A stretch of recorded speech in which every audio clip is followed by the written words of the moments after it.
ఈ యొక్క దినం 7వ వచనం నుండి 13వ వచనం వరకు మనం నేర్చుకుంటూ ముందుకు వెళ్దాం. దాంట్లో మనం లాస్ట్ వీక్ నేర్చుకుంది ఏంటంటే వాళ్ళు ఎవరు, ఏం చేశారు, ఏం ప్రకటించారు అనే విషయం నేర్చుకున్నాం. ఈ దినమున వారి గురించి మనం ఒక 2 మాటలు చూద్దాం. దాంట్లో ఇంకొక మాట ఏంటి అంటే the death of the 2 witnesses. ఆ వాక్యాన్ని ప్రకటిస్తూ వెళ్ళినటువంటి వాళ్ళు ఎవరు ముట్టినా కూడా వాళ్ళు మరణించారు తప్ప వీళ్ళు మాత్రం మరణించలేదు. వీళ్ళని దేవుడు ఏం చేశాడు? ప్రొటెక్షన్ ఇస్తూ, కాపాడుతూ, సంరక్షిస్తూ వచ్చాడు.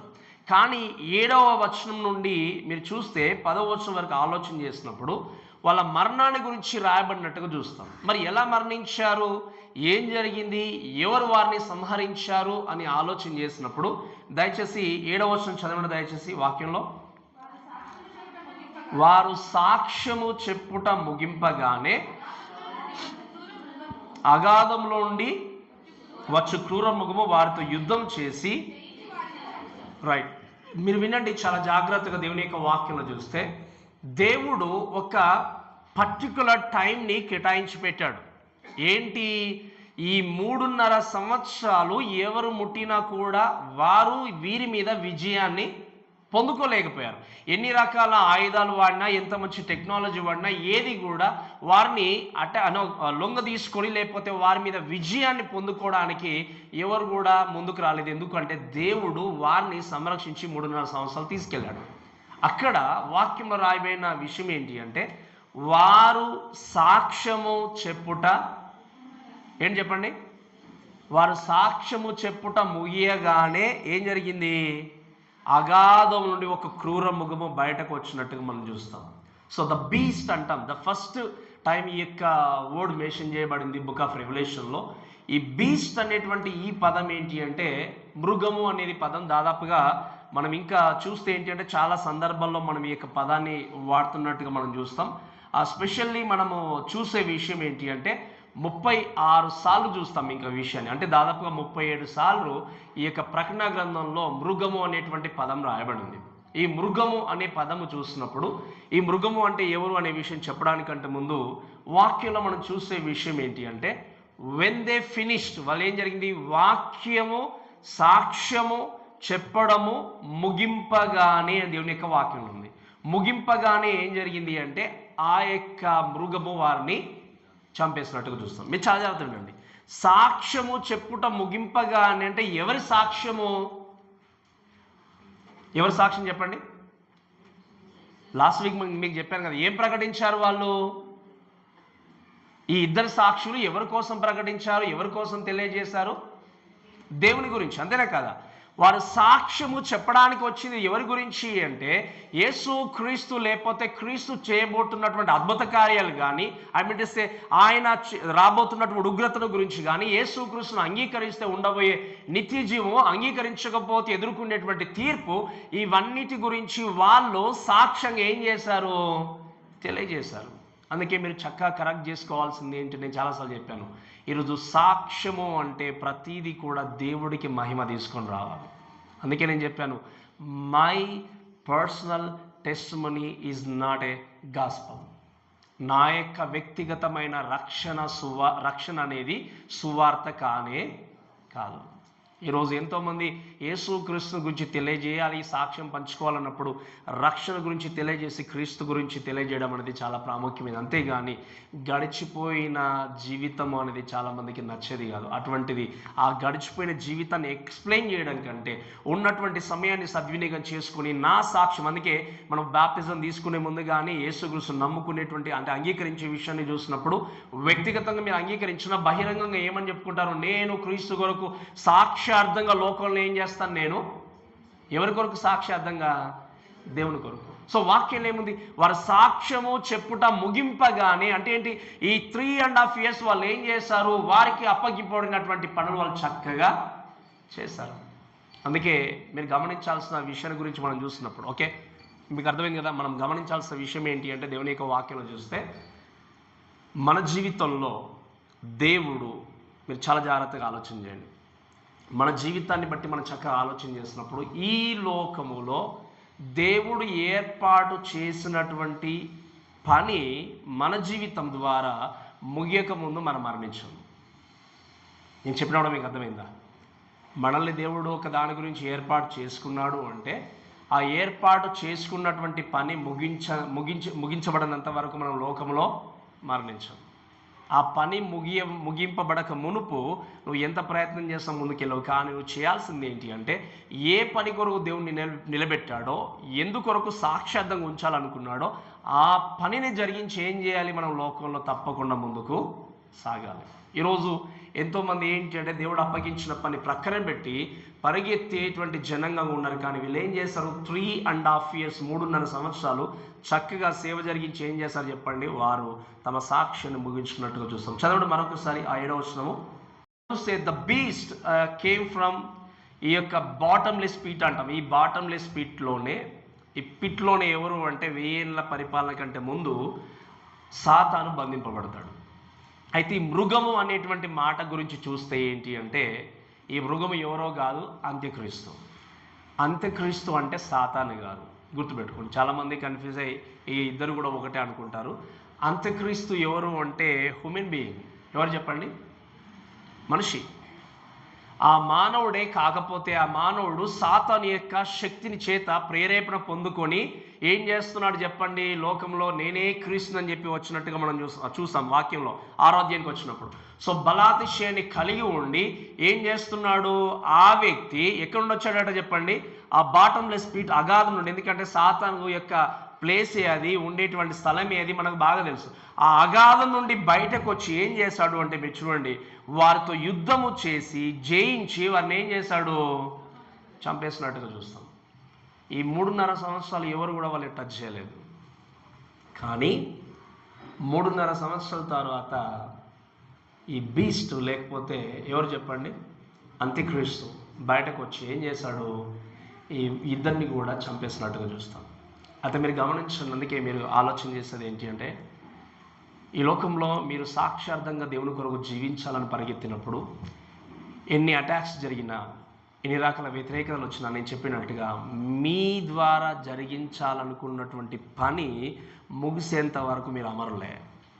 అందుకని మీకు లాస్ట్ టైం నేను చెప్పాను, ఎంతమంది గుర్తుందో లేదో కానీ, ఒకసారి నేను ట్రైన్ యాక్సిడెంట్లో చనిపోవాల్సింది చెప్పాను కదా మీకు. పాతాలో చాలామంది తెలుసు. చివరి ప్రేయర్ కూడా చేసుకున్నానని చెప్పాను మీకు. బట్ ఆయన ఆ రోజు దేవుడు నన్ను సేవ్ చేశాడు, నిజంగా గాయం లేకుండా. అప్పుడు నేను 2 విషయాలు చెప్పాను చాలామందికి. మీకు గుర్తున్నాయా? ఏ విషయాలు చెప్పండి. మనం బ్రతికి ఉన్నాము అంటే ఒక కారణం ఏంటి అంటే మన జీవితాన్ని ఇంకా చక్కదిద్దుకోవడానికి దేవుడు అవకాశము ఇస్తున్నాడేమో. ఇంకా దేవుని యొక్క సన్నిధిలో వ్యతిరేకమైన పాపాన్ని కొనసాగిస్తున్నామేమో, లేదా అప్ టు ద మార్క్గా దేవునికి నచ్చే విధంగా బ్రతకలేకపోతున్నామేమో. దేవుడు అందుకే ఏం చేస్తున్నాడో మనకి అవకాశం ఇస్తున్నాడు. రెండవ రీజన్ ఏంటి అంటే మన ద్వారా లేదా నా ద్వారా దేవుడు పని జరిగించడానికి ఇంకా నన్ను లోకంలో పెట్టాడు. అందుకే ఆ రోజు వెళ్ళిపోతే ఈరోజు మీతో ఉండేవాని కాదు నేను. ఈ పని జరిగించడానికి దేవుడు నన్ను ఇంకా బ్రతికించాడేమో. ఒకవేళ ఇంకా చాలు నీ పని అయిపోయింది అంటే, అందుకే అంటే ఈ ప్రకటన ముగిస్తారా అయిపోయింది అంటే నేను ఏం చేయలేను, వెళ్ళిపోవాల్సిందే. నేనే ఎవరైనా అంతే కదా. ఇంకా చాలు లోకంలో అయిపోయింది నీ సేవ లేకపోతే నీ యొక్క పని అంటే, ఆ పని ముగించుకునేంత వరకు ఎన్ని అటాక్స్ వచ్చినా, ఎంత వ్యతిరేకత వచ్చినా కూడా దేవుడు నేను రక్షించే వ్యక్తి ఉంటాడు. కాబట్టి నువ్వు చేయాల్సింది ఏంటి అంటే సాక్షార్థముగా నిలబడి దేవుని యొక్క మాటలను ఏం చేయాలి, తెలియజేయాలి. సో అంత్యక్రీస్తు బయటకు వచ్చి ఏం చేశాడు చెప్పండి, వారితో పోరాడాడు, ఫైట్ చేశాడు. వాళ్ళు కూడా ఏం చేస్తున్నారు, ఫైట్ చేస్తారు కదా ఇతర మానవులతో. వాళ్ళు ఏం చేస్తారు, నోటి నుండి అగ్ని వచ్చినట్టుగా చూస్తాం. ఫైట్ చేసి చివరికి అంత్యక్రీస్తు వారిని జయించి చంపేసినట్టుగా చూస్తాం. చంపేసిన తర్వాత జరిగిన విషయం ఏంటి అంటే చదవండి దయచేసి, 8వ వచనం చదవండి దయచేసి.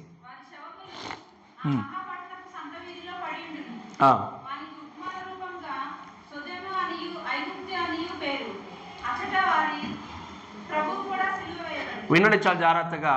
వారి శవములు ఆ మహాపట్టణపు సంత వీధిలో పడియుండును. ఎవరి శవములు చెప్పండి, ఈ ఇద్దరు సాక్షుల యొక్క శవాలు ఎక్కడున్నాయి?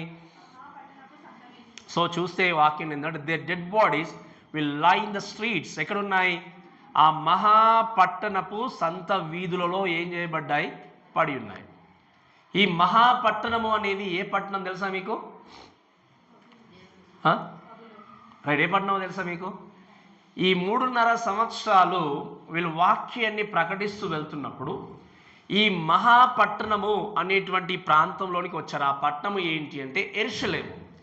ఎందుకు యెరూషలేము అని మనం ఆలోచన చేసినప్పుడు వాక్యం రాయబడిన మాట ఏంటి అంటే, అచ్చట వారి ప్రభువు కూడా ఏం చేయబడ్డాడు?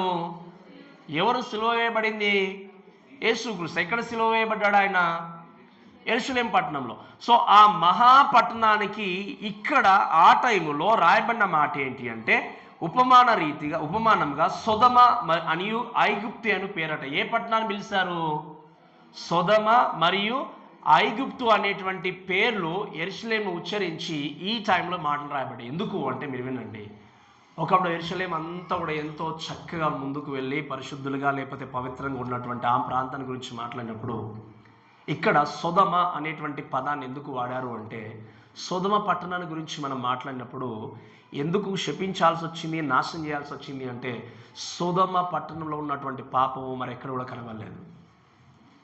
అంత భయంకరంగా ఈవెన్ వచ్చినటువంటి ఎవరైనా కానీ, గెస్ట్ కావచ్చు, ఎవరైనా కానీ వచ్చిన ప్రతి వ్యక్తితో పాపం చేయాలన్నటువంటి ఆలోచనతో అక్కడ దేవునికి చోట్లేనటువంటి స్థితిలో ఆ ప్రజలు జీవించారు. అందుకే ఆ వికెట్నెస్ను బట్టి ఇక్కడ మెన్షన్ చేయబడిన పేరేంటి అంటే సొదమ అనేటువంటి మాటను మెన్షన్ చేశారు. అందుకే మీరు గమనిస్తే ఇప్పుడు కూడా యెరూషలేం ప్రాంతంలో ఒకప్పుడుగా ఉన్నటువంటి వ్యక్తులుగా పరిశుద్ధతనే కావచ్చు, పవిత్రతనే కావచ్చు, ఇంకా చెప్పాలి అంటే క్రీస్తు అంటే కావచ్చు చాలా తక్కువనే ఉంది.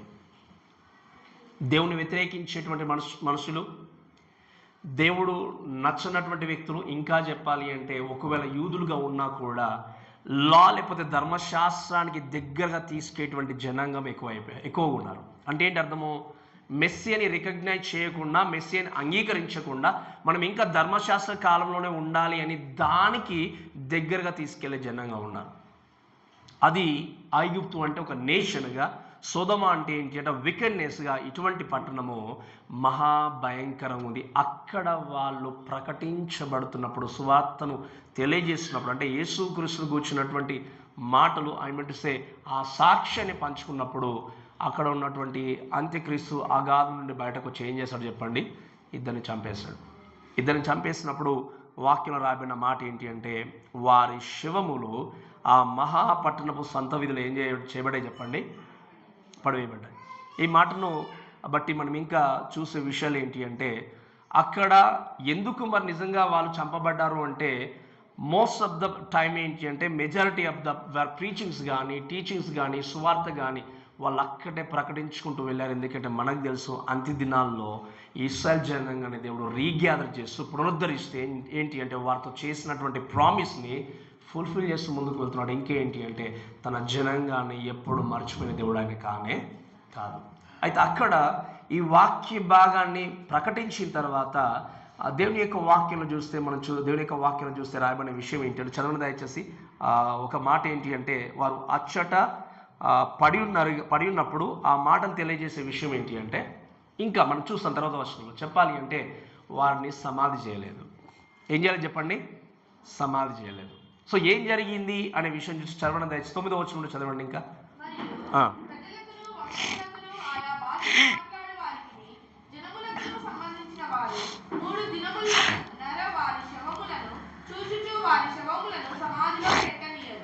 చదవండి మొదల 10వ వచనంలో చదవండి. అలానే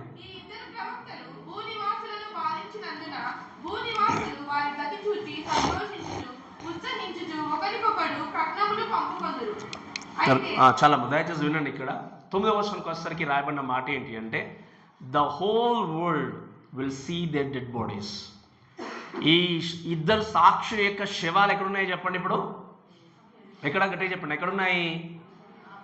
ఆ యొక్క సంత వీధుల్లో ఉన్నాయి. ఆ సంత వీధుల్లో ఉన్నప్పుడు 9వ వచనం తెలియజేసేది ఏంటి అంటే, మరియు ప్రజలకును వంశములకును ఆయా భాషలు మాట్లాడు వారికి జనములకు సంబంధించిన వారు 3 దినములున్నర వారి శవములను చుచ్చు వారి శవములను సమాధిలో ఏంటి ఇక్కడ వంశములు, జనాలు, తర్వాత భాషలు మాట్లాడు అంతా ఈ యొక్క మాట ప్రతిసారి మెన్షన్ చేయబడిన దాని అర్థం ఏంటి అంటే, ప్రపంచమంతా కూడా చూస్తూ ఏం చేశారు? 3.5 దినములు. ఎన్ని దినములు చెప్పండి? 3.5 దినములు వారి యొక్క శవములు ఆ వీధిలో ఉన్నప్పుడు పాతి పెట్టడానికి ఎవరైనా ప్రయత్నం చేసినా వారిని పాతి పెట్టకుండా వాళ్ళు ఏం చేస్తారు, అలానే ఉన్నారు. ఇక్కడ ఒక విషయం చెప్తాను. కొన్ని సంవత్సరాల క్రితము, ఒక 100-200 సంవత్సరాల క్రితము ఆలోచన చేస్తే ప్రపంచమంతా వీరి యొక్క శవాలను అలానే చూస్తారు అనే ఆ యొక్క మాట తెలియజేయబడినప్పుడు కొంచెం వర్ణించడానికైనా వాక్యం చెప్పడానికైనా కష్టమే. ఎందుకంటే వారికి అప్పుడు తెలియదు ఎలా చూస్తారు ప్రపంచమంతా. కానీ మీకు ఇప్పుడు అర్థమవుతుందో అర్థం కావట్లేదా? ఎలా చూస్తారు చెప్పండి, ప్రపంచమంతా ఎలా చూస్తారు ఆ శవాల్ని? ఇంటర్నెట్ ఉంది అంతే కదా. ఇప్పుడు ఉన్నటువంటి ఇంటర్నెట్ని బట్టి, టెక్నాలజీని బట్టి ప్రపంచంలో ఏ మూల ఎక్కడ జరిగిన అంతా కూడా వెంటనే తెలిసిపోతుంది. అంటే వీళ్ళను చంపడం కొరకు ప్రపంచం అంతా ఎదురు చూస్తుంది ఆ టైంలో. అటువంటిది ఇప్పుడు మనకు చిన్న సంఘటన జరిగినప్పుడు ఎంత రిపోర్టర్స్ కానీ మీడియా కానీ ఉంటుందో ఆ రోజు ఫోకస్ అంతా ఎక్కడ ఉంటుంది చెప్పండి, వాళ్ళ చుట్టే. ఆ శవాలు 3.5 రోజులు అక్కడ ఉన్నాయంటే 3.5 రోజులు మనుషులు లేకపోయినా ఎవరున్నారు అక్కడ? స్పెషల్ చెప్పాలంటే ఈ మీడియాతో కూడినటువంటి ఖచ్చితంగా రిపోర్టర్స్ అక్కడ ఉంటారు. ఏ టు జెడ్ ప్రతీది కూడా లైవ్ టెలికాస్ట్గా ప్రపంచం అంతా కూడా వెళ్ళిపోతూ ఉంటుంది. కాబట్టి వారి యొక్క మరణాన్ని, వారి యొక్క శవములను ప్రపంచమంతా ఏం చేస్తారు చెప్పండి, చూస్తూ ఉంటారు. అయితే చూస్తున్నప్పుడు వాక్యం రాయబడిన మాట ఏంటి అంటే వారి శవాలని సమాధి చేయకుండా ఏం చేస్తున్నారు, వాళ్ళు అడ్డుకున్నారు. మీరు గమనించండి, మానవుడు ఎటువంటి వ్యక్తి అయినా, మంచివాడైనా చెడ్డవాడైనా, మోసం చేసే వ్యక్తి అయినా కూడా ఒక వ్యక్తి చనిపోయాడంటే అంతిమ సంస్కారం అని చెప్పి అట్లీస్ట్ ఫైనల్ ఆ యొక్క రెవరెన్స్ ఇవ్వాలని చెప్పి ఏం చేస్తారు చెప్పండి, తీసుకెళ్ళి సమాధి చేస్తారు. కానీ రోడ్ల మీద వదిలేశారు అంటే దానికి అర్థం ఏంటో తెలుసా? పాత నిబంధనలు చాలా సందర్భాలు చూస్తాం. ఆ కాలంలో చూసేది ఏంటంటే ఒక శత్రువుని అగౌరవపరచాలి అంటే, ఒక శత్రువు మీద కోపము కలిగి ఉండి ఆ శత్రువుకు నిజంగా ఏ గౌరవ మర్యాదలు ఇవ్వకూడదు అంటే ఏం చేసేవాళ్ళంటే అలానే శవాన్ని రోడ్డు పైన కానీ లేకపోతే ఆ వీధుల్లో కానీ వదిలేసేవారు. మనము మొదటి సమయాల గ్రంథంలో చదువుకున్నాం 31వ అధ్యాయంలో. సౌలు యోనాతాను, సౌలు యొక్క కుమారులు కలిసి యుద్ధానికి వెళ్ళిన తర్వాత ఫిలిష్తీయులు యుద్ధంలో తన కుమారులను చంపేస్తారు. చంపేసిన తర్వాత సౌలు యుద్ధాన్ని జరిగిస్తూ ఉంటే బాణములు వేసేవారు వచ్చి ఆయన్ని గాయపరుస్తారు. గాయపరిచినప్పుడు సౌలు చూసి ఇంకా నేను ఈ యొక్క సున్నతి లేనటువంటి ఈ యొక్క జనాంగం చేతిలో చనిపోవడం కంటే నన్ను నీ కత్తి చూసి చంపేయమని చెప్పి ఎవరితో అంటాడు చెప్పండి? సౌలు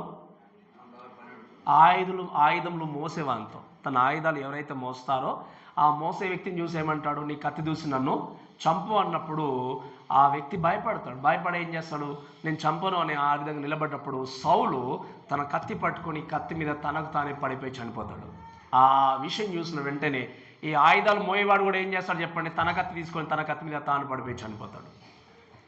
ఇలా ఇశ్రాయేలు జనాంగము ఈ మాట, ఈ సంగతి, సౌలు చనిపోయాడు, ఆయుధాలు మోయేవాడు చనిపోయాడు, సౌలు యొక్క కుమారులు చనిపోయారనే విషయం విన్నప్పుడు వారు గ్రామాలన్నీ వదిలేసి పారిపోతారు. పారిపోయిన తర్వాత ఆ ప్రాంతాలకి ఫిలిష్తీయులు వచ్చి ఆక్రమించుకొని వాసం చేస్తారు.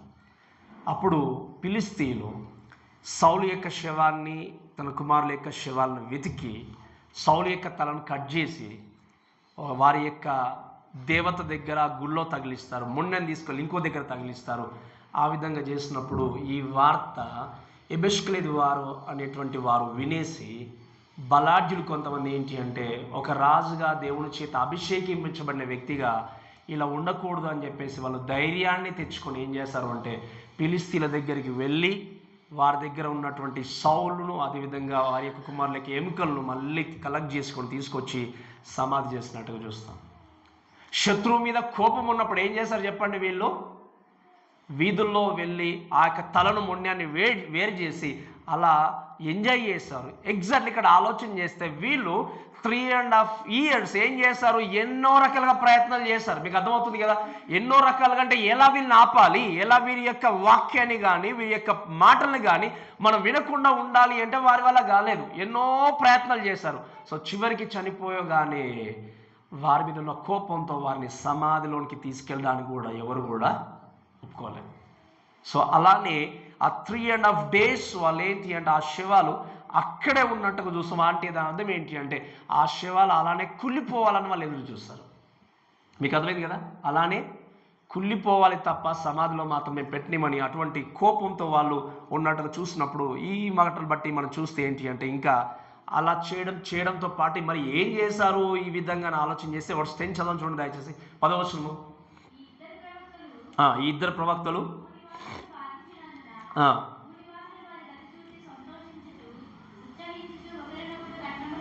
రైట్ ఏం చేశారు? ఈ యొక్క ఇద్దరు సాక్షులు మరణించినప్పుడు ఈ ప్రపంచమంతా అక్కడ ఉన్నటువంటి ప్రజలు ఏం చేశారంటే వాక్యంలో ఈ ఇద్దరు ప్రవక్తలు భూనివాసులను బాధించినందున, టాక్స్ అబౌట్ ఏంటి అంటే భూనివాసులు అంటే దేవుని గురించి తెలియనివారు, అంటే ఇంకా చెప్పాలంటే అంగీకరించినటువంటి వ్యక్తులు. ఈ వ్యక్తులు ఏమంటున్నారు? వారు మమ్మల్ని బాధించారు. బాధించారంటే ఏం చేశారు చెప్పండి? వీళ్ళు ఏం చేశారు చెప్పండి?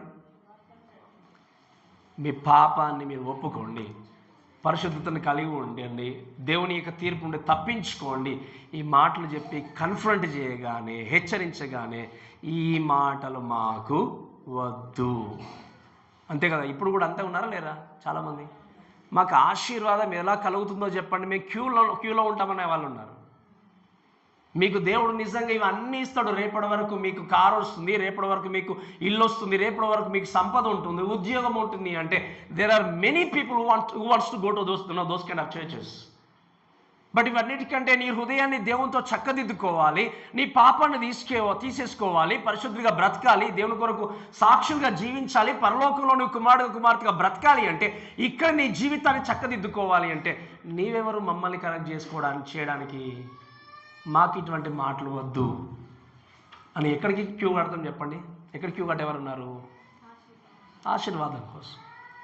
వీళ్ళు ఏం చేస్తారు తెలుసా? కన్ఫ్రంట్ చేస్తారు. మీరు జీవిస్తున్న జీవితము సరైంది కాదు, మీకు ఇంకా సమయం లేదు, దేవుని యొక్క రాకడ చాలా దగ్గరలో ఉంది, కాబట్టి మీరు ఏం చేయండి? మీ యొక్క జీవితాన్ని మార్చుకోండి. ఎన్నో చూసారు. మీరు చూస్తే, మీరు ఆలోచన చేస్తే అక్కడ ఈ యొక్క జనాంగం అంతా కూడా 20 కోట్ల మంది పడిపోయిన దూతల యొక్క చేత బాధింపబడ్డారు. ఎన్నో రకాల తీర్పులు జరిగాయి. కానీ వీటన్నిటికంటే ఎక్కువగా ఎవరు బాధపరిచారని బాధపడుతున్నారు వీళ్ళు? నేను చెప్పినాడు మీకు అర్థమైందా? మళ్ళీ జాగ్రత్త వినండి. 20 కోట్ల మంది పడిపోయిన దూతలు బాధించారు, తట్టుకున్నారు. ఎన్నో రకాల తీర్పులు వచ్చాయి లోకం మీదకి. అంటే నీరు కూడా మొత్తం మారిపోయినట్టుగా చూస్తాము. తర్వాత భూమి మీద తీర్పు జరిగింది, ఆకాశంలో తీర్పు జరిగింది, సముద్రం మీద జరిగింది.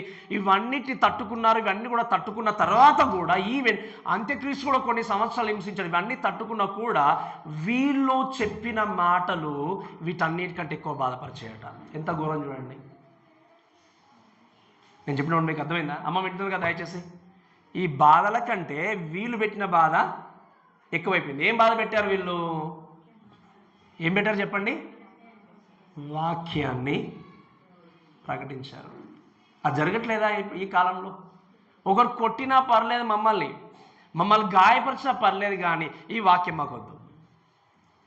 మా జీవితాలు ఎలా ఉన్నా పర్లేదు, మా బ్రతుకులు ఎలా ఉన్నా పర్లేదు, మేము ఇలానే ఉంటాం, ఇలానే జీవిస్తాం, కానీ ఈ నరకము, ఈ పాపం అనేటువంటి మాటలు మాకొద్దు అని వాక్యం ఏముంది అంటే, ఈ భూనివాసులు ఏంటట వాక్యం రాబడింది?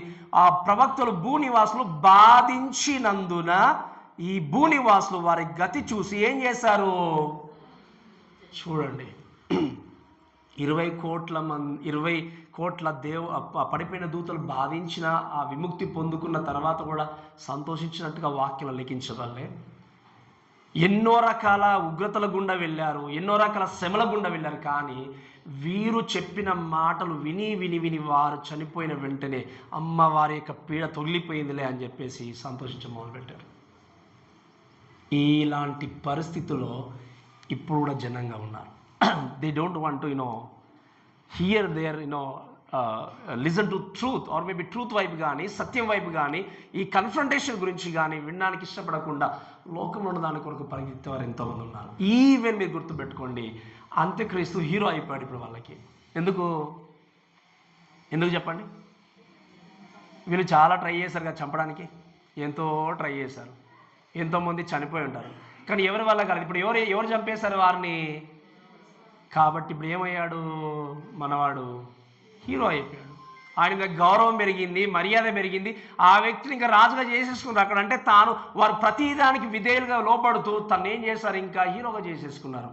ఎందుకంటే వాళ్ళు చేసిన విషయం ఏంటంటే వాక్యం మనం చూస్తే ఆ యొక్క భూనివాసులు ఈ యొక్క విషయాన్ని చూసి, ఈ శివాలను చూసి సంతోషిస్తూ ఏం చేశారు చెప్పండి. ఈ మాట ఇంకా నేను చెప్పేది ఏంటంటే the world will have a Christmas like celebration. ఎటువంటి సెలబ్రేషన్ చెప్పండి?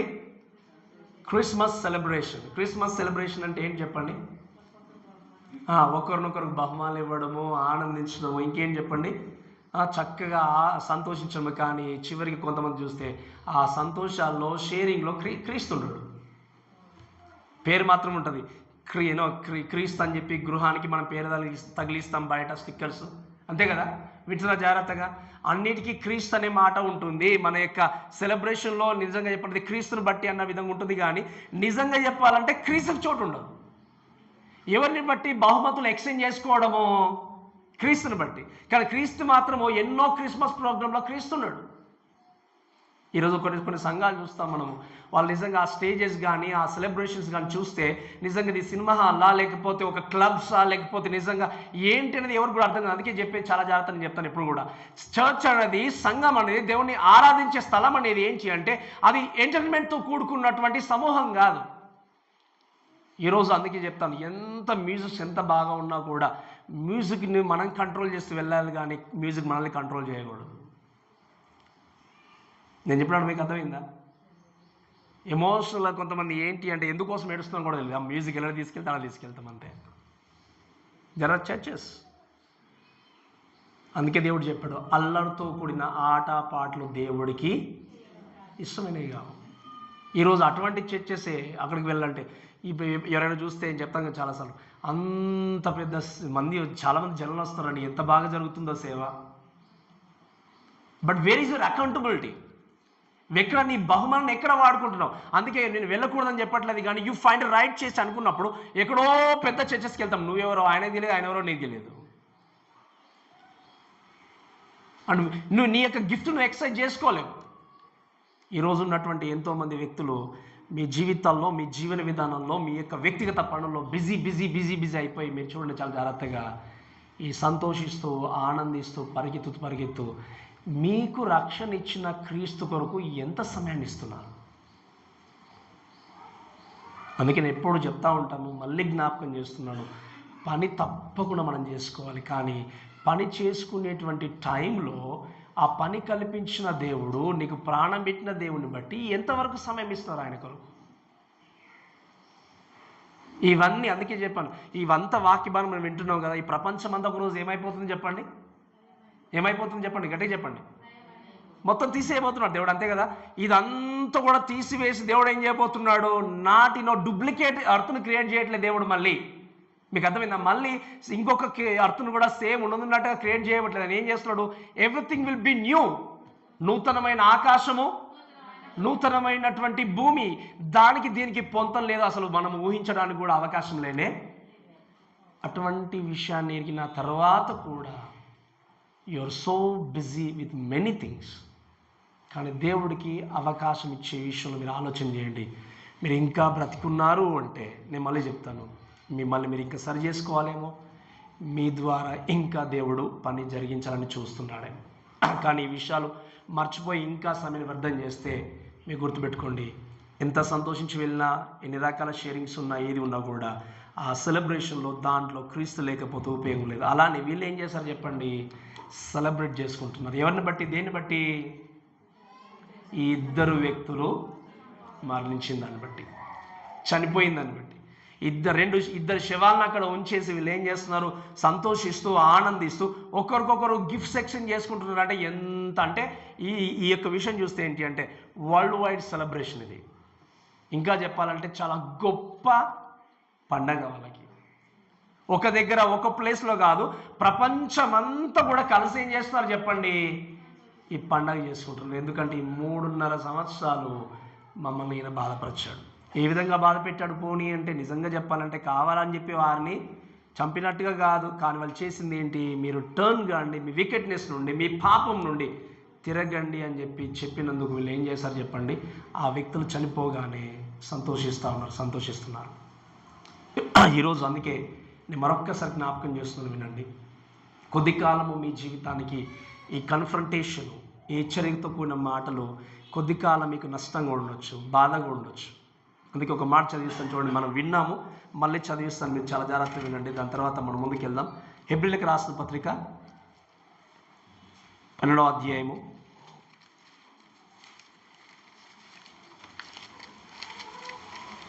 10-11 వచనాలు చదవండి. వారు కొన్ని దినముల మట్టుకు తమకిష్టం వచ్చినట్టు, అంటే ఎవరు వారు అంటే మన తల్లిదండ్రులు కొద్ది దినముల మట్టుకు తమకి ఇష్టం వచ్చినట్టు మనల్ని శిక్షించిరి, కానీ మనము తన పరిశుద్ధతలో పాలు పొందవలనని. ఎవరు?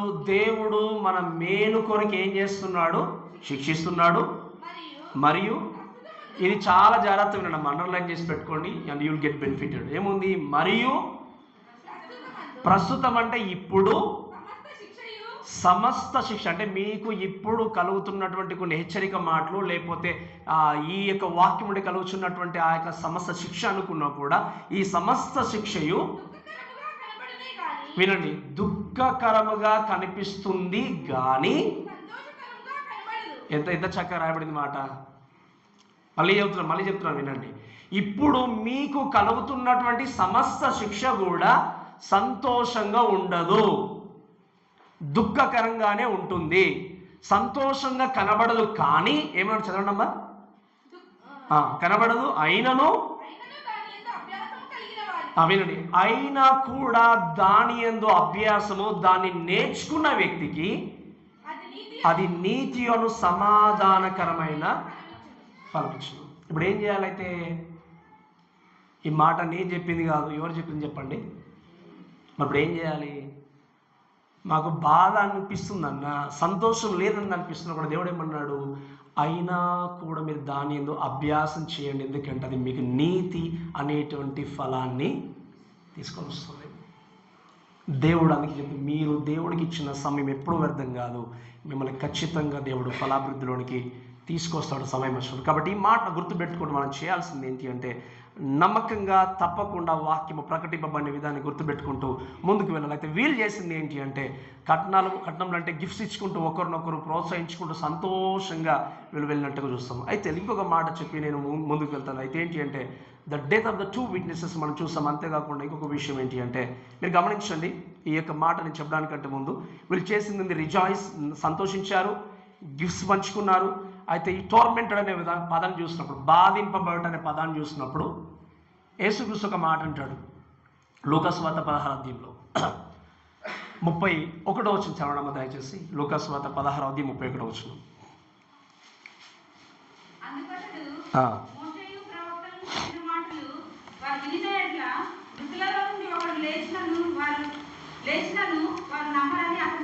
వినండి, ఈ మాట మీరు చాలా చక్కగా ఆలోచన చేస్తే ఏంటి అంటే, మోషే ప్రవక్తల మాటలు వాళ్ళు వింటి నమ్మితే, మీరు వినండి, అందరూ బాగుపడేవాళ్ళు.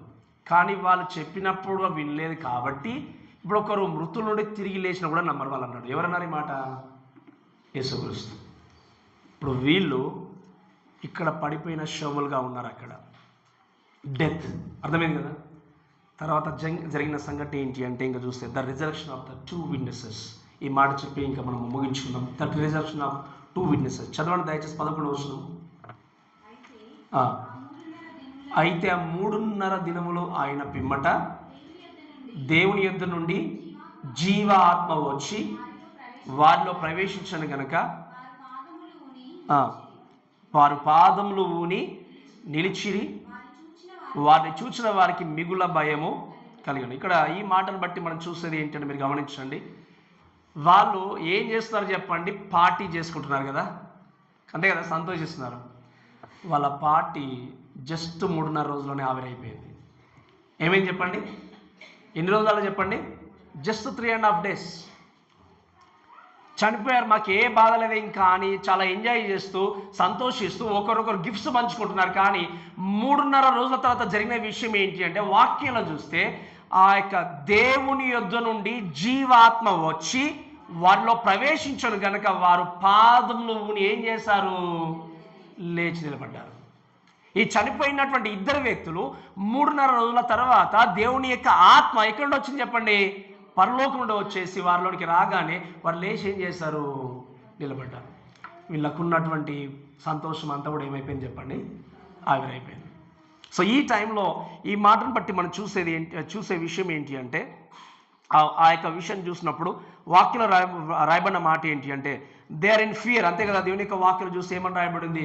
ఆ యొక్క వాళ్ళు నిలబడ్డ తర్వాత వారిని చూసిన వారికి మిగుల భయం కలిగింది. It's like A panic. ఏంటి, చనిపోయారు కదా, మేము సంతోషిస్తున్నాం కదా అంటే, మీరు చూడండి నేను చెప్పినట్టుగా ఆ 3.5 రోజులు వాళ్ళ చుట్టే ఫోకస్ ఉంది, మొత్తం కెమెరాస్ అన్నీ కూడా. అంతే కదా, ఎందుకు వరల్డ్ వైడ్కి ఇప్పుడు అందుకే అన్నాను, చిన్న జరిగితేనే ప్రపంచం అంతా 1కి 10 సార్లు వేస్తాం కాబట్టి 3.5 రోజులు అంటే ఆ శవాలు ఎలా కుళ్ళిపోతాయని చెప్పి లైవ్ ఇస్తున్నారేమో నాకు తెలిసి. అంతే కదా, ప్రపంచం అంతా వెయిట్ చేస్తూ ఉన్నారు. ఆల్ ఆఫ్ సడన్ ఏం జరిగింది? ఆ లైవ్లోనే అందరూ చూస్తుండగానే వాళ్ళు లేచి కూర్చున్నప్పుడు దే ఆర్ ఇన్ ప్యానిక్. నమ్మలేకుండా భయంకరమైనటువంటి భయముతో వాళ్ళు నిజంగా ఏం జరిగిందో తెలియనటువంటి స్థితిలో వాళ్ళు ఏం చేస్తారు చెప్పండి? భయాందోళనకు లోనయ్యారు, భయంతో ఉన్నారు. ఈ భయం అనేది వారి జీవితాల్ని ఆవరించినప్పుడు మీరు చూస్తే దేవుని యొక్క వాక్యంలో మనం ఆలోచన చేస్తే ఆ భయంతో నిండుకున్నప్పుడు జరిగింది ఏంటి అంటే, మీరు 12వ వచనం చూడండి దయచేసి. ఇంకా అప్పుడు ఇక్కడికి ఎక్కిరండని పరలోకం నుండి గొప్ప స్వరము తమతో చెప్పుట వారు విన్నారు. జాగ్రత్త వింటున్నారు కదా మీరు? వాళ్ళు లేవగానే పరలోకం నుండి ఒక స్వరం వచ్చింది. ఏమని?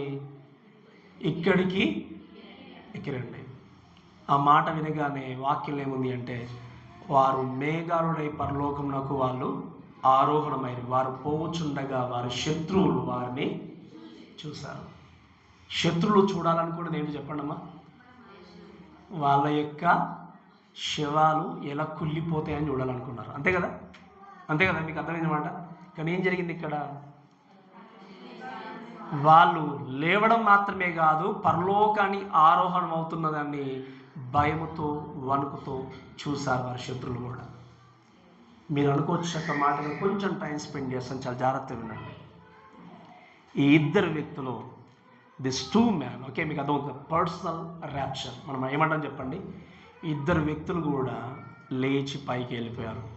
అలానే వారికంటే ముందే ఒకరోజు మనం ఏం చేస్తాం చెప్పండి? ఎత్తబడతాం శ్రమల కలకంటే ముందు. అయితే ఇద్దరు కూడా పైకి ఎత్తబడ్డప్పుడు ఆ వాయిస్ వచ్చి వెళ్ళిపోయిన తర్వాత మీరు చూస్తే అప్పటి వరకు ఏంటంటే, ఇక్కడ ఉన్నటువంటి జనాంగము ఎన్నో వండర్స్ చూశారు, ఎన్నో ఆశ్చర్యకాలు చూశారు, అద్భుత కార్యాలు చూశారు, అన్నీ చూశారు. ఇక్కడ చనిపోయిన వ్యక్తులు తిరిగి లేపబడి ఎక్కడికి వెళ్తున్నారు చెప్పండి? అప్పుడు ఒకవేళ దేవుడు వారిని ఆపేసి 1 గంట సేపు మీరు చెప్పండి అంటే ఖచ్చితంగా వాళ్ళు చెప్తే నమ్మేవారా నమ్మనివారా? ఖచ్చితంగా నమ్మేవారు. ఎందుకు? చంపేసిన తర్వాత కూడా వాళ్ళు ఏం చేశారు? లేచి నిలబడి వారు సువార్తని ప్రకటిస్తే, లేదా దేవుని గురించి చెప్తే ఏం చేసేవారు చెప్పండి? నమ్మేవారేమో మోస్ట్ ఆఫ్ ది పీపుల్ ఖచ్చితంగా. కానీ వాక్యంలో మనం ఆలోచన చేసే విషయం ఏంటంటే, వాళ్ళు ఆ స్వరం వినగానే మేఘారుడై పరలోకానికి, నాకు తెలిసి వాళ్ళు నవ్వుతూ పరలోకం వెళ్ళిపోయి ఉంటారు. మీరే కదా మీరు చెప్పిన వినకుండా ఏం చేశారు? హింసించారంటే వాళ్ళు బాధ పెట్టినందుకు కాదు, కానీ వారు హింసించిన బాధ పెట్టిన దీనికోసమే అన్న విధంగా వాళ్ళు ఏం చేశారు? స్మైల్ ఇస్తూ పరలోకానికి వెళ్ళిపోయి ఉంటారు. ఆ స్మైలు వీరికి ఎంత బాధ గురి చేసినా, ఏది జరిగినా మీరు వినండి, అయ్యో మా కోసం ఆ స్మైల్తో ఉండేటువంటి ఫేస్ వచ్చి మరొక్కసారి మాకు వాక్యాన్ని జ్ఞాపకం చేస్తే బాగుండు అని అనుకునేటువంటి జనాంగము ఖచ్చితంగా ఉంటారు. ఈరోజు మీరు వినండి, సమయం ఉన్నప్పుడే, వాక్యం బోధింపబడినప్పుడే, వాక్యం తెలియజేయబడినప్పుడే వినకుండా మాకు సమయం అయిపోయిన తర్వాత ఆ వ్యక్తి వచ్చి బోధిస్తే బాగుండు, ఆ యొక్క మాటలు వింటే బాగుండు, ఈ వాక్యం దొరికితే బాగుండు నాకు నీవు అనుకుంటే మరలా నీకు అవకాశం ఉండదు. అవకాశం ఉన్నప్పుడు ఆ మాటలు వినకుండా, సద్వినియోగం చేసుకోకుండా, ఆ వినేటువంటి వాక్యాన్ని ధిక్కరించి అక్కడిక్కడ టైంపాస్ చేసి నెగ్లిజెన్స్గా బ్రతికి తర్వాత నాకు వాక్యం కావాలి ప్రభువా, నేను వాక్యాన్ని వింటాను అంటే, అందుకే మనం వాక్యం చూస్తాం కదా, వాక్యము సువార్త కరువైపోతుంది, ఈ సువార్తని మూయబడుతుంది అనే మాటలు వింటున్నాం. నువ్వు ఎంత ప్రయత్నం చేసినా మరలా నీకు వాక్యం దొరకదు. నువ్వు తప్పు చేసినా నేను పట్టించుకునే వ్యక్తి లేదు, నువ్వు బాధ పెట్టిన పట్టించుకునే వ్యక్తి లేరు, నువ్వు ఒకవేళ తప్పు చేసింది కరెక్ట్ చేసి సరిదిద్దే వ్యక్తి ఉన్నాడు. ఎందుకంటే నీ ఇష్టం, కానీ నన్ను సరిదిద్ది నాకు ఆలోచన చెప్పి నన్ను దేవుని దగ్గరికి తీసుకెళ్లే మార్గము చూపించే వ్యక్తి ఉంటే బాగుండు అనేటువంటి రోజులు రాబోతున్నాయి. ఎందుకు అంటే ఆ రోజు తప్పించే వ్యక్తి ఎవరు కూడా లేరు. And there are these people. మేము అలా అనుకోవచ్చు, వాళ్ళు మళ్ళీ చెప్తే బాగుండు కదా మాకొక్క మాట, బట్ దే ఆర్ గాన్. వాళ్ళు వెళ్ళిపోయారు అంతే. కాబట్టి ఈ యొక్క విషయం బట్టి మనం చూసేది ఏంటి అంటే, దయచేసి వినండి చాలా జాగ్రత్తగా.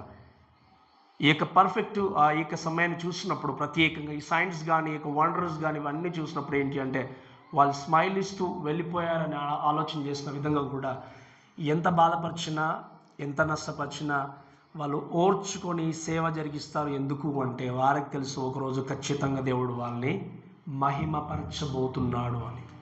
ఈరోజు మీ జీవితాన్ని సరి చేసుకోవడానికి ఎన్ని మాటలు మీకు వినిపింపబడ్డా కూడా మీరు సరి చేసుకోకుండా, మార్చుకోకుండా, హృదయాన్ని చేంజ్ చేసుకోకుండా ఉండకుండా ఉన్నట్టయితే, ఒకరోజు నిజంగా నాకు నేర్పించే వ్యక్తి కావాలి అని ఎదురు చూస్తే ఆ రోజు నీ చేతిలో ఏది కూడా ఉండనే ఉండదు. అర్థమవుతుంది కదా? మీరు వినండి, ఏముంది పాస్టర్ గారు ఆ టైం వచ్చినప్పుడు టెక్నాలజీ లేదు, ఒక్కసారి కొట్టేస్తే అన్నీ బయటకు వస్తాయి అనుకోవచ్చు, అంతే కదా? ఇప్పుడు మధ్యలో ఒక వ్యక్తి నాతో మాట్లాడుతూ అని అన్నాడు ఏంటి అంటే, ఏఐ వచ్చిన తర్వాత ట్రాన్స్లేషన్ కూడా ఈజీ అయిపోయింది అన్నట్టు. ఒక్కసారి క్లిక్ చేస్తే అన్నీ బయటకు వస్తాయి కదా, అన్నీ కూడా. కానీ ఆయన నాతో మాట్లాడితే ఏమంటే, పాస్టర్ గారు ఎంత ఈజీ అయినా కూడా ఆ ట్రాన్స్లేషన్ను మళ్ళీ రీచెక్ చేయడానికి హ్యూమన్ బీయింగ్స్ అవసరం ఉంది, దాని గురించి చాలా పేడ్ చేసి మరీ ఇప్పుడే ప్లాన్ చేస్తాం నియమించుకోవడానికి అని చెప్పాడు ఆయన. అంటే ఎగ్జాక్ట్లీ ఇప్పుడు లాస్ట్ టైం ఏదో ఒక వ్యక్తి చూపించాడు ర్యాప్చర్ కోసం మాట్లాడినప్పుడు. ర్యాప్చర్ కోసం మాట్లాడి ఆయన వచ్చి చూడండి పాస్టర్ గారు బాగానే ఉంటుంది, ఇట్లా ట్రై చేయండి అంటే, నేను వద్దులు నువ్వు ట్రాన్స్లేషన్ చూపించేసరికి ర్యాప్చర్ పదన్నర పెట్టేసరికి ఎత్తుకెళ్ళిపోవడం అని చూపించింది. ఏం చెప్పింది చెప్పండి? ఎత్తుకెళ్ళిపోవడం. కానీ ఏం మనం ఏం చెప్పాలి దాన్ని కరెక్ట్గా? ఎత్తబడుట. అప్పుడు ఏం చేయాలి? నేను కూర్చుండి మళ్ళీ దాన్ని ఎత్తుకెళ్ళిపోవడం అంటే దానికి డిఫరెంట్ మీనింగ్ వెళ్ళిపోతుంది, అంతే కదా? ఎవరో వచ్చి స్నాచ్ చేసి వెళ్ళిపోయారు. సో ఎంత ఏది నమ్ముకున్నా, ఏది ఉన్నా కూడా, నువ్వు ఎక్కడికి వెళ్ళినా కూడా నీకు సత్యమైన వాక్యం దొరకాలి అంటే, దొరికిన కాలం మంది ఏం చేయాలి? గ్రాప్స్ చేసుకోవాలి. దొరికిన కాలం మంది దాన్ని నువ్వేం చేయాలి? భుజించి ముందుకు వెళ్ళాలి. కాబట్టి వీరు వెళ్ళిపోయిన తర్వాత ఇంకా లాస్ట్కి ఈ మాట చదివి మనం ముగించుకుందాం. చూడండి, వారి శత్రువులు కూడా వారిని చూశారు. చూసిన తర్వాత 11వ వచనంలో రాయబడిన మాట ఏంటి అంటే, ఆ గడియలోనే గొప్ప భూకంపం కలిగినందున ఆ పట్టణంలో 10వ భాగము కూలిపోయాను. వారు ఆ భూకంపం వలన 7,000 మంది చచ్చిరి. మిగిలిన వారు భయాక్రాంతులై పరలోకపు దేవుని ఏం చేశారు చెప్పండి? మహిమపరిచిరి.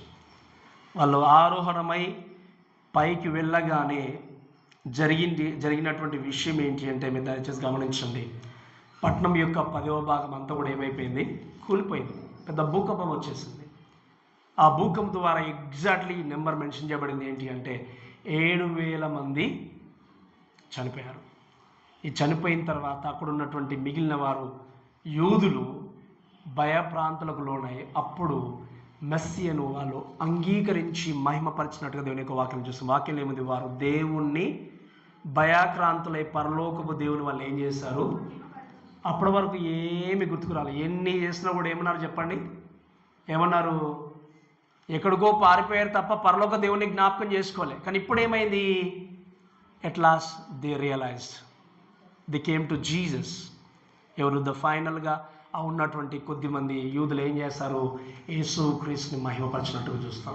సో ఇక్కడితో ఆగిపోయిందా అంటే, ఇంకా చివరిగా ఉండబోయేటువంటి ఆ యొక్క తీర్పు, బూరతో కూడిన ఆ యొక్క తీర్పు ఉంది. దాంట్లోనే 7 ముద్రలతో కూడినటువంటి తీర్పులు రాబోతున్నాయి. And that is final.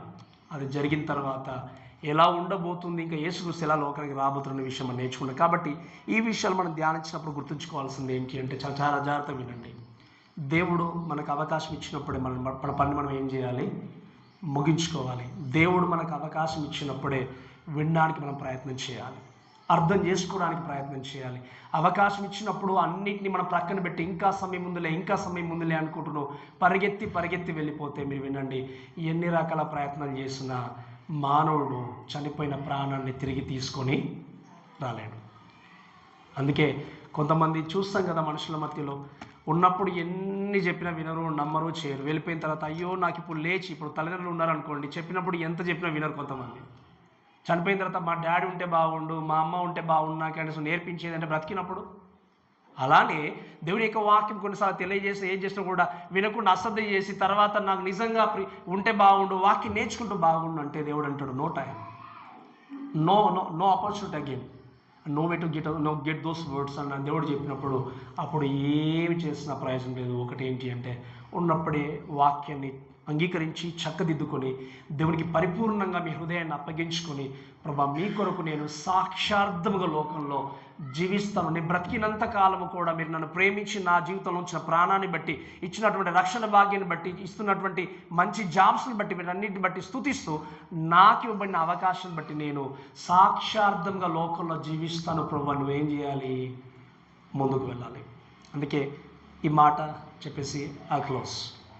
లోకంలో ఎన్ని ఉన్నా కూడా పరలోకము నిన్ను తీసుకెళ్ళగలిగేది మాత్రం ఒకరే ఒకరు. ఎవరు చెప్పండి, గట్టిగా చెప్పాలి. నీకు ఎంత మంచి జాబ్ ఉన్నా నీ జాబ్ నిన్ను పరలోకము తీసుకెళ్ళి, నీకున్న సంపద నిన్ను పరలోకం తీసుకెళ్ళలేదు.